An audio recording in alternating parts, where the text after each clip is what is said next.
Hi guys. So प्रत्येक मराठी माणसाचं comfort food आपल्याला माहिती आहे. वरण भात मस्त असं गरमागरम बटाट्याच्या काचऱ्या आणि ठेचा. पण माझ्या घरी उलटा सीन होता. मी बनवली होती शिमला मिरचीची भाजी माझ्या मिस्टरांच्या डब्यासाठी आणि तीच भाजी मी दुपारीसुद्धा खाणार होतो. ऑफकोर्स आपण बिंग मराठी वुमन. तर माझी मुलगी म्हणाली, जर शिमला मिरचीची भाजी असेल तर मी जेवणार नाही. तुमची मुलंही अशी करतात का?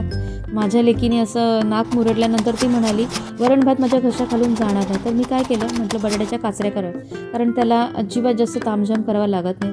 बटाटे छान धुतले, छान असे तुम्ही व्हिडिओमध्ये बघितले त्या पद्धतीने कट केले आणि मिक्सर म्हणजे मसाल्याचा मिक्सर बनवायचा असतो. त्याच्यामध्ये मी रवा, बेसन, बेसिक असे मसाले, हळद, लाल मिरची पावडर, त्याच्यानंतर मीठ, कांदा लसूण मसाला आणि किचन किंग मसाला आणि हे सगळं मिक्स केलं. आणि सगळं मिक्स झाल्यानंतर फ्रेंड्स आपल्याला काय करायचं, छान असे जे स्लायसेस आपण कापले होते ना त्यांना कोट करायचं आहे आणि दोन्ही बाजूने मस्त असं क्रिस्पी शालो फ्राय करायचं आहे. व्हिडिओ चालू आहे, तुम्हाला दिसेलच ते कसे क्रिस्पी शालो फ्राय होते. Back to the story. माझी मुलगी खुश झाली आणि तिने मस्त असं वरण भात आणि बटाट्याच्या काचऱ्या एन्जॉय केला.